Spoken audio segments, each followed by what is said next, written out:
Sistēma ir ņēmusi virsroku, un mēs visi esam tās upuri. Mēs esam cilvēki, mēs esam vienoti. Kas mums ir jādara, lai to saprastu, ka esam vienoti? Būt atšķirīgiem vienotībā.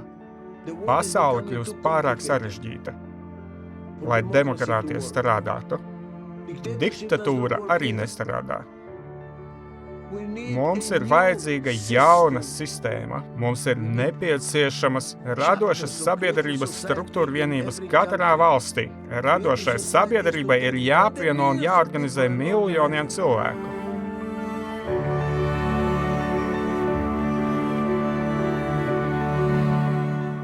Sveicināti! Man ir prieks iepazīstināt jūs ar radošas sabiedrības projekta viesi, doktoru Ičāku Kalderonu Adizesu. Doktors Adizes ir viens no pasaulē nepārspētiem biznesa konsultantiem. Viņš ir Adizes institūta dibinātājs un izpilddirektors, kas ir viens no 10 labākajiem konsultāciju uzņēmumiem pasaulē. Adizes institūts specializējas pārmaiņu vadībā, un tam ir filiāles ASV un 14 citās valstīs. Pēdējo 35 gadu laikā doktors Adizes ir bijis biznesa konsultants vairākiem simtiem vadošo uzņēmumu un strādājis par politikas padomnieku valdību vadītājiem tādās valstīs kā Izraela, Zviedrija, Grieķija, Brazīlija, Gana, Īslande, Meksika, Makedonija un citas. Doktors Adizes ir sarakstījis 26 grāmatas, kas ir iztulkotas 40 valodās. Viņam ir 21 doktora grāds un 2 goda pilsonības par ieguldījumu valsts attīstībā. Saņēmis Starptautiskās vadības akadēmijas balvu par izciliem dzīves sasniegumiem. Doktor Adizes, lepni lūgti. Liels paldies par ielūgumu. Esmu ļoti pagodināts. Vai es pareizi saprotu? Jūs vēlaties, lai es runātu par to, kā es redzu nākotni un kādai vajadzētu izskatīties šai nākotnes radošajai sabiedrībai, lai mēs patiešām dzīvotu mierā un laimē? Vai ir tas, par ko jūs runājat? Kādai jābūt nākotnei? Kādā sabiedrībā mēs vēlamies dzīvot nākotnē? Vai tas ir tas, par ko vēlaties, lai pastāstu? Jā, patiesībā jā.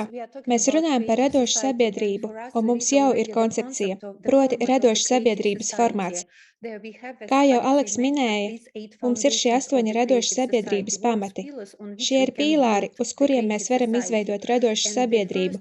Un pirmais un vissvarīgākais nosacījums ir visu cilvēku vienotība, jo radošu sabiedrību var izveidot tikai miermīlīgā ceļā, apvienojot un integrējot cilvēkus un mainot mūsu vērtības no patērētāja sabiedrības formāta, kurā mēs vērtējam naudu augstāk par cilvēka dzīvību, uz sabiedrību, kurā mēs vērtējam cilvēka dzīvību augstāk par naudu.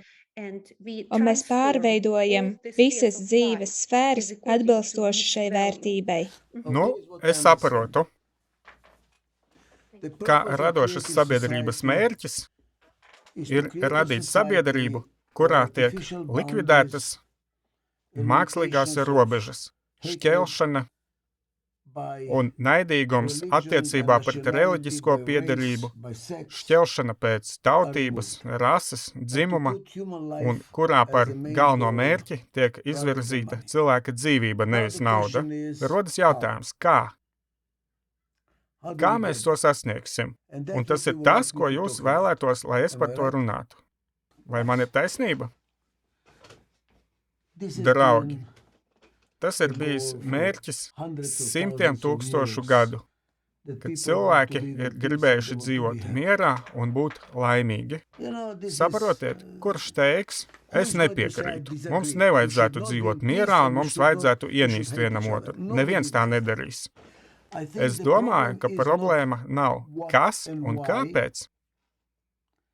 Problēma ir kā. Un ceļš uz elli ir bruģēts ar labiem nodomiem. Tāpēc mēs gribam būt pārliecināti, ka kā neiznīcina kas un kāpēc. Ziniet, pat komunisti vēlējās, lai cilvēki būtu laimīgi, un viņi izveidoja gulagus. Ziniet, tāpēc kā var iznīcināt to, ko mēs vēlamies darīt. Tāpēc mums ir jākoncentrējas uz kā, un kā nedarbojas.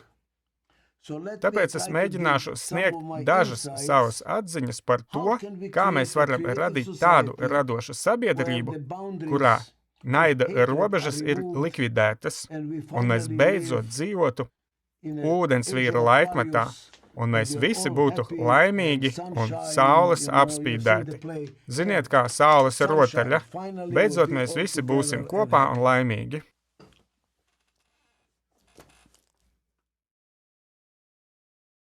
Ļaujiet man pastāstīt, kādu ieskatu esmu guvis strādājot 52 valstīs un visā pasaulē.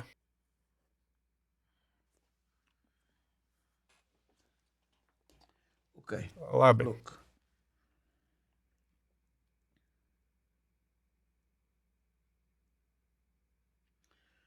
Pirmais solis, lai spētu dzīvot mierā,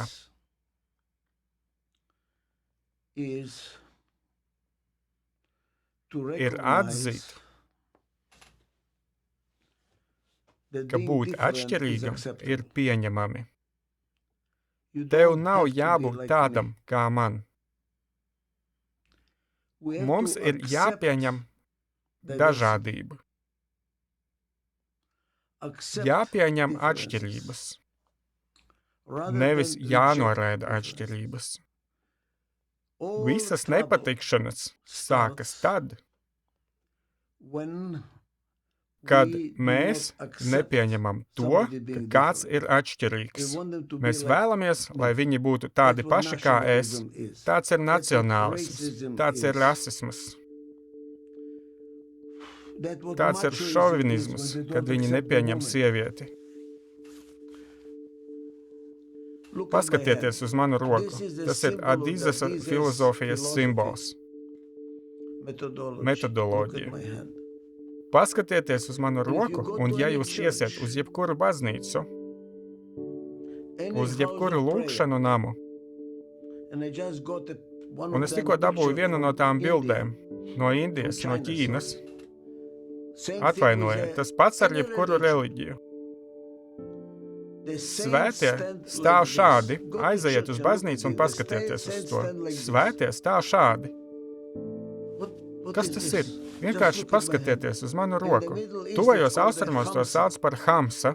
Sievietes to nesā kā rotaslietu uz krūtīm, vai arī novieto pie mājas ieejas. Kas tas ir? Tā ir svētība. Un ko tā saka? Esiet atšķirīgi kopā. Katrs pirksts ir atšķirīgs. Esiet atšķirīgi kopā. Problēma ir tā, ka dažas reliģijas, politiskās ideoloģijas uzskata, ka vienīgais veids, kā būt kopā, ir tad, ja mēs esam vienādi. Viņi nav par to, viņi ir par šo. Vienīgais veids, kā mēs varam būt kopā, ir tad, ja mēs esam vienādi. Viens domāšanas veids, viena ideoloģija, viena filozofija, viena reliģija. Un tieši tā ir problēma. Atšķirību nepieņemšana. Ģimenē, laulībā nevar būt miera, ja mēs nepieņemam mūsu atšķirības. Valstī nevar būt miera, ja mēs nepieņemam atšķirības. Amerikas panākumu spēks. Kāpēc tik daudzi cilvēki vēlas doties uz Ameriku? Tie ir uzskati. Tāpēc, ka Amerikā bija, mēs tagad to zaudējam. Amerika to zaudē. Tur bija atšķirību pieņemšana. Tā bija imigrantu valsts. Visi bija vienādi likuma priekšā. Debesis, tā ir robeža.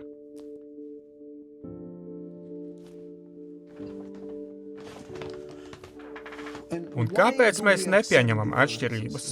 Kāpēc pieņemt atšķirības? Kāpēc? Mums jāsāk ar pazemību, ka neviens no mums nav perfekts. Mēs visi esam ierobežoti. Mums ir stiprās puses, mums ir vājās puses.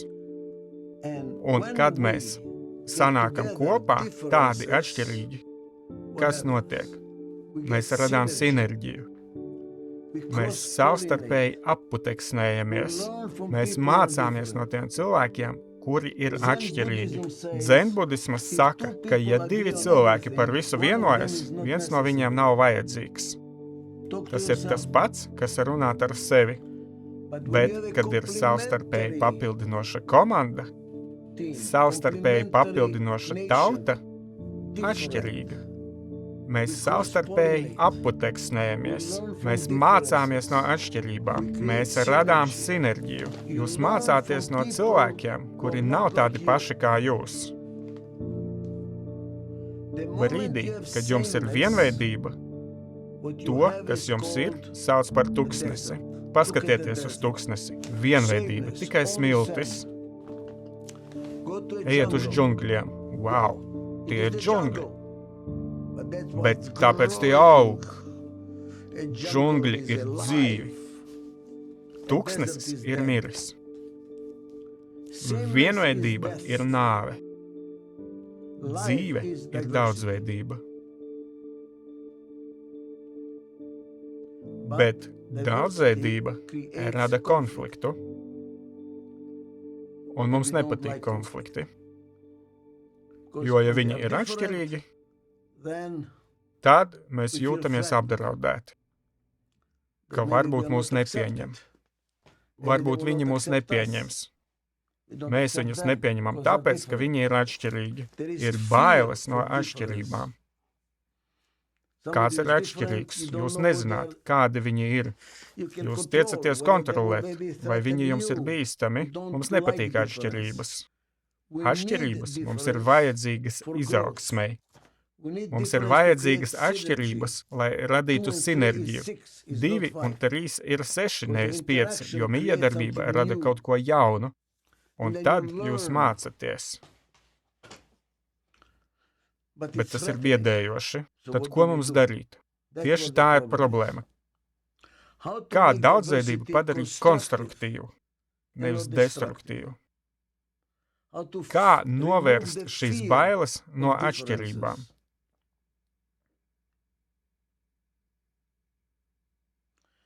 Un mana atziņa pēc 50 gadiem, strādājot pie šīs tēmas, pētot un mēģinot atrast atbildi, un praktizējot dažādas pieejas, ir tāda, ka daudzveidība, kas nav balstīta uz savstarpēju, pievērsiet uzmanību vārdam savstarpēju, es uzsveru vārdu savstarpēju, cieņu, tā nestrādā. Kāpēc es uzsveru šo vārdu? Pirmkārt, kas ir cieņa? Filozofs Immanuels Kants saka, cieņa ir tad, kad jūs atzīstat otras puses tiesības, nenoliedzamas tiesības būt citādam. Tev nav jābūt tādam kā man. Tev nav jābūt tādam. Tas ir normāli. Tu gribi būt tāds, kāds tu esi. Labi, esi tāds. Tu gribi domāt citādi. Domā citādi. Tu vēlies rīkoties citādi. Rīkojies citādi. Jums nav jābūt tādam kā man. Es nevēlos jūs piespiest, lai jūs līdzinātos man.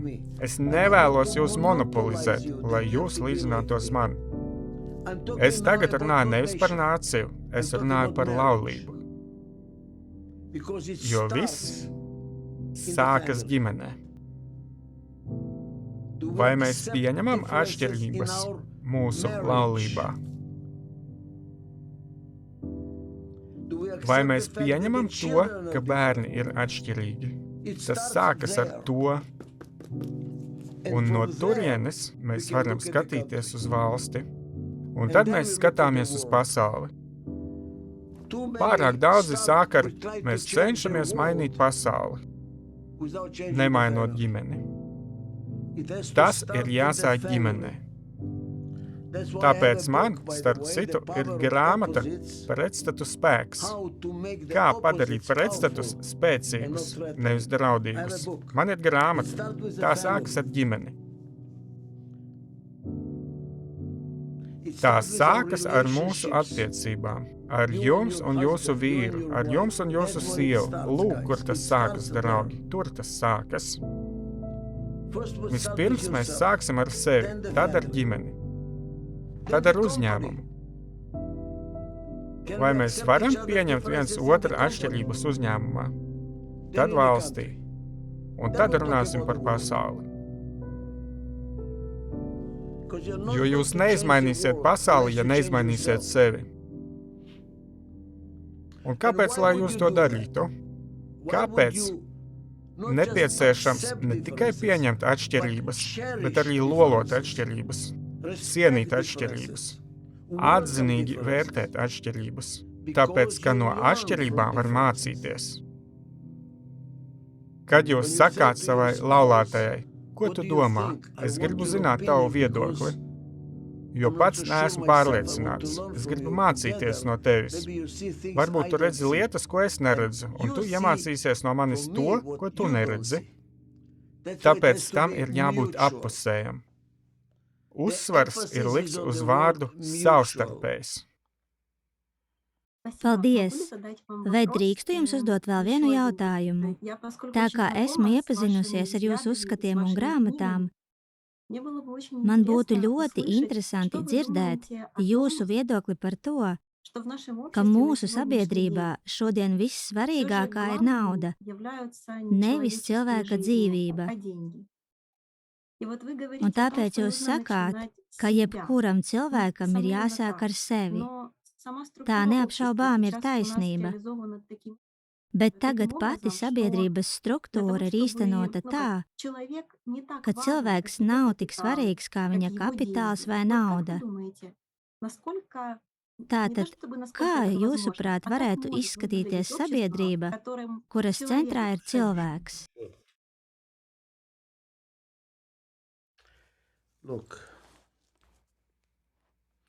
Tas ir ļoti labs jautājums, Elen. Es tikko par to runāju ar dažiem cilvēkiem šeit.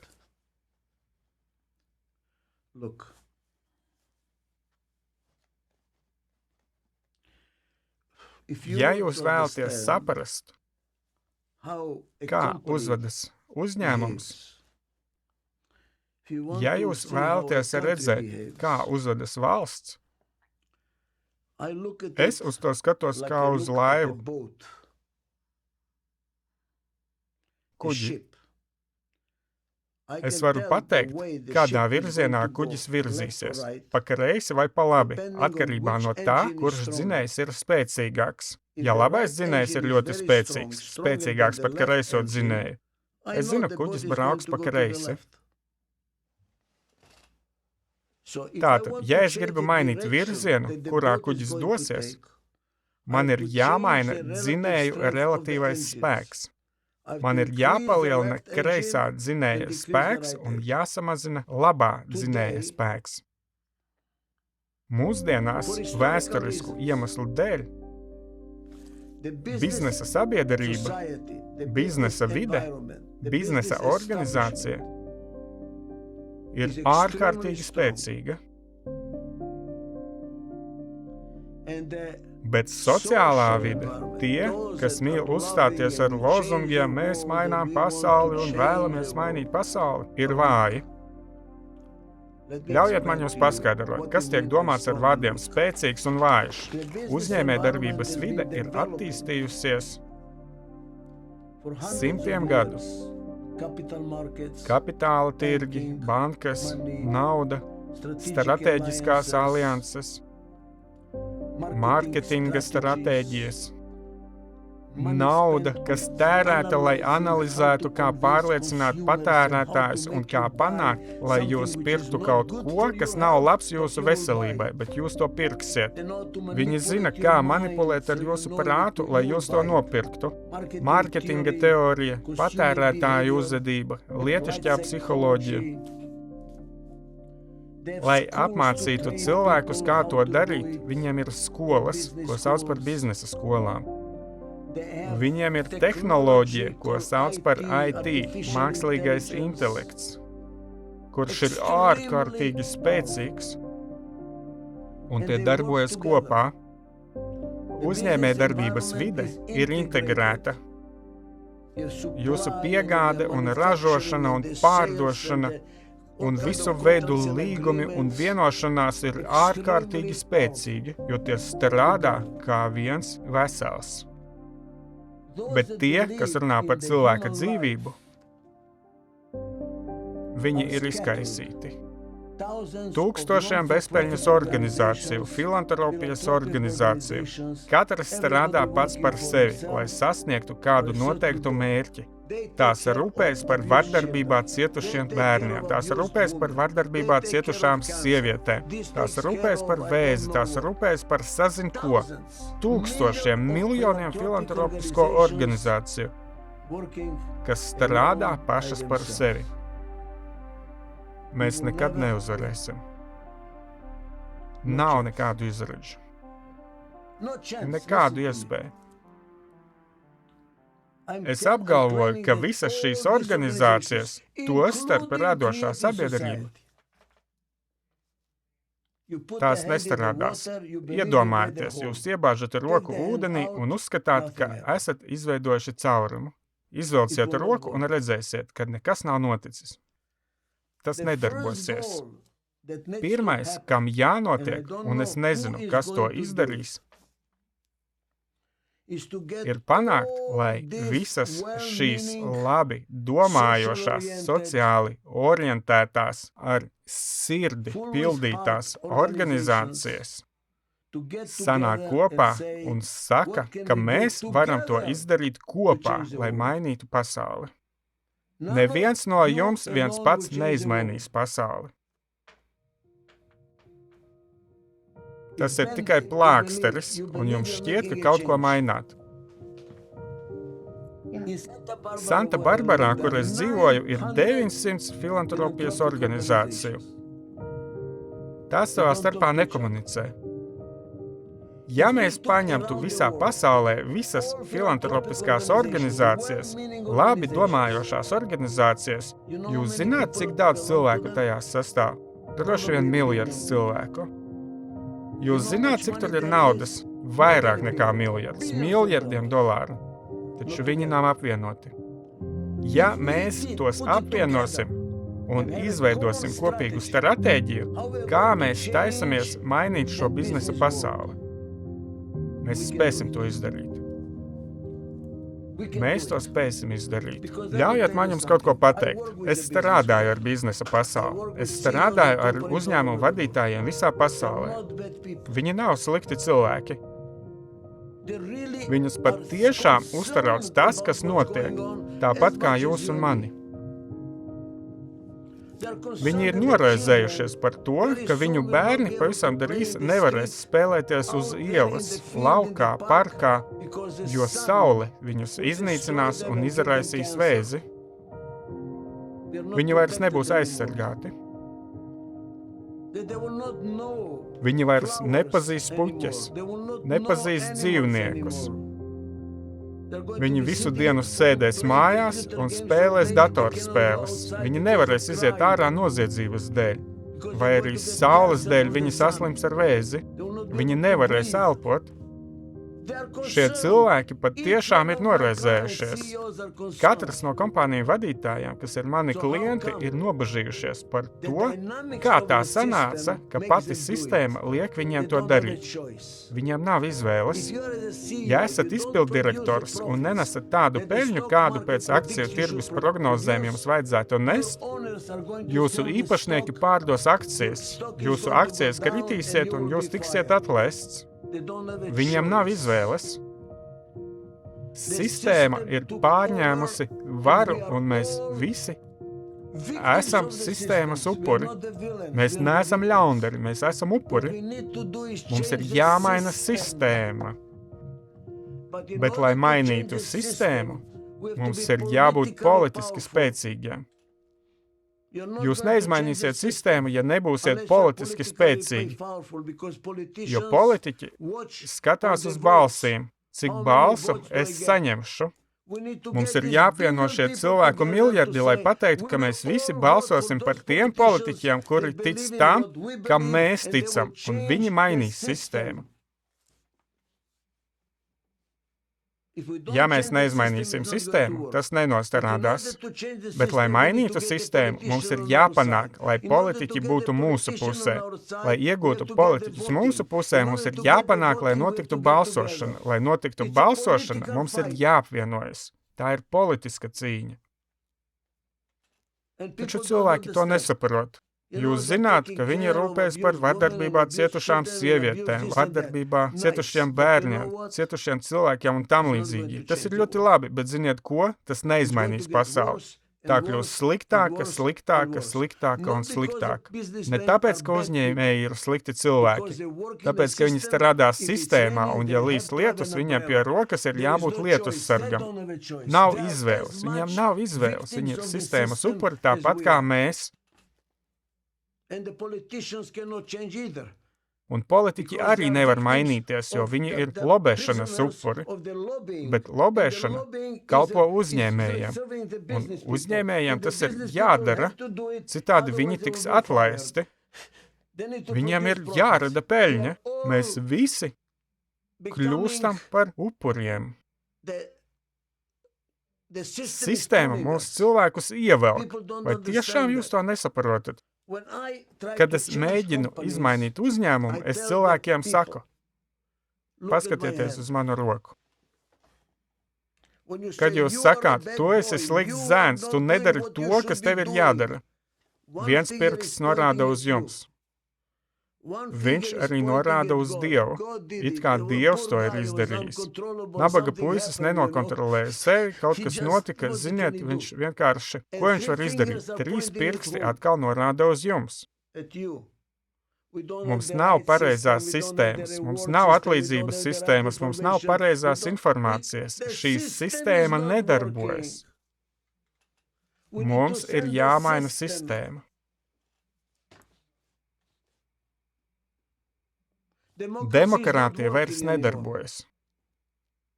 Jūs domājat, ka mums Amerikā ir demokrātija? Nemāniet sevi. Biznesa pasaule ar lobiju starpniecību dara visu iespējamo, bet mēs tikai spēlējam spēles. Pasaule kļūst pārāk sarežģīta, lai demokrātija varētu darboties. Arī diktatūra nedarbojas. Mums ir vajadzīga jauna sistēma. Starp citu, es jau pirms 40 gadiem uzrakstīju grāmatu Pašvadība, jaunas demokrātijas dimensijas. Mums ir jāpārveido sistēma. Šo grāmatu es uzrakstīju kopā ar Tomasa Manna meitu Elizabeti Mannu. Pirms 40 gadiem. Grāmatu var iegādāties Adizes grāmatnīcā. Es esmu uzrakstījis vēl vienu grāmatu – Industriālā demokrātija. Mums ir jādemokratizē uzņēmumi. Mums ir jādemokratizē viss no apakšas uz augšu. Nevar būt demokrātija augšgalā un diktatūra uzņēmumos. Tas nedarbojas. Doktor Adizes, jūs aprakstījāt, kādi soļi mums ir jāveic, lai šī sabiedrība kļūtu iespējama. Doktor Adizes, mēs neesam organizācija, tas ir vissvarīgākais. Mēs neesam organizācija, mums nav augstākā līmeņa vadības, mums nav neviena, kas mums norādītu, ko darīt. Mums ir viens kopīgs mērķis – apvienoti cilvēki, kas skatās apkārt un saprot, ka ja mēs pieaugušie neko nedarīsim, mūsu pasaule vienkārši sabruks, mums nebūs ko atstāt saviem bērniem. Un tas ir tas, kas mūs padara atšķirīgus. Mēs necenšamies īstenot politiku un reliģiju. Mēs vienkārši vēlamies mainīt mūsu pasauli uz labo pusi un vienkārši to darām. Doktor Adizes, tas ir liels prieks, ka jūs sakāt to pašu, ko mēs. Jūs esat cilvēks, kurā klausās miljardiem cilvēku. Mēs vēlētos, lai jūs par to visu runātu plašākai auditorijai, ja tas ir iespējams. Ziniet, kāpēc tas ir brīnišķīgi? Tāpēc, ka es par to runāju jau daudzus gadus, bet neviens neklausās, jo katram ir savas rūpes. Šis puisis grib rūpēties par šimpanzēm, ziniet, Džeins Gudala.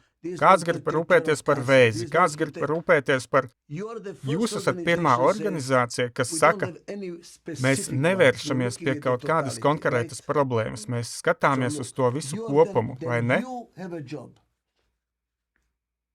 tad jūsu uzdevums ir nevis runāt, bet darīt. Ļaujiet man jums pateikt, kas jādara.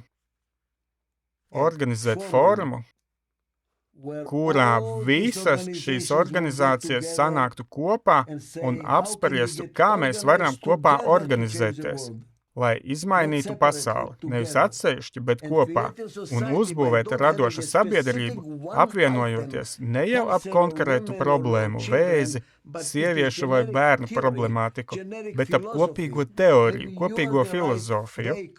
Varbūt jūsu projekts arī ir nepieciešamā platforma, lai apvienotu pēc iespējas vairāk organizāciju, kurām ir viens mērķis izmainīt pasauli uz labo pusi. Lai sāktu runāt, kā mēs to varam izdarīt kopā, jo, ja mēs to nedarīsim kopā, tad nekas neizdosies. Uzklausiet mani. Jo šeit ir pārāk spēcīgs dzinējs, un viņi ir kopā ar politiķiem. Biznesa pasaule un politiķi ir kopā.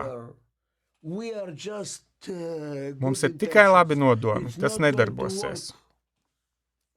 Mums ir jānodala politiskā pasaule no biznesa pasaules. Ja jūs vēlaties izmainīt pasauli tā, lai no peļņas pārlietos cilvēka dzīvību, jūs neizmainīsiet šīs laivas kursu, ja neizmainīsiet sabiedrības varas struktūru. Jā, doktor Adizes, tas, ko jūs minējāt, runājot par to, kā veidot cita veida sabiedrību, jūs burtiski nosaucāt visus 3 radošas sabiedrības izveides etapus – informatīvo, vēlēšana platformas izveidi un politisko etapu, kurā mēs veicam šīs pārmaiņas.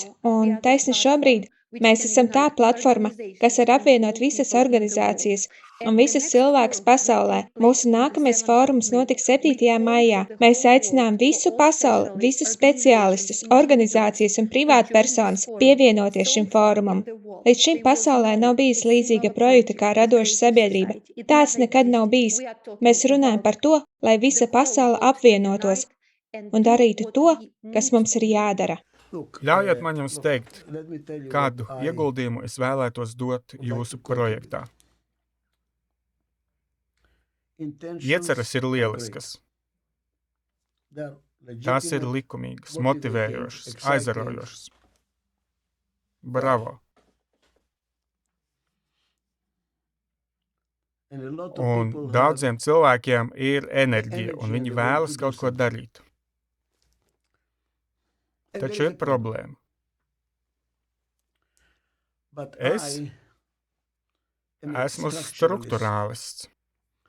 Un es uzskatu, ka, ja nav struktūras, lai īstenotu nodomus, tie paliek nodomi.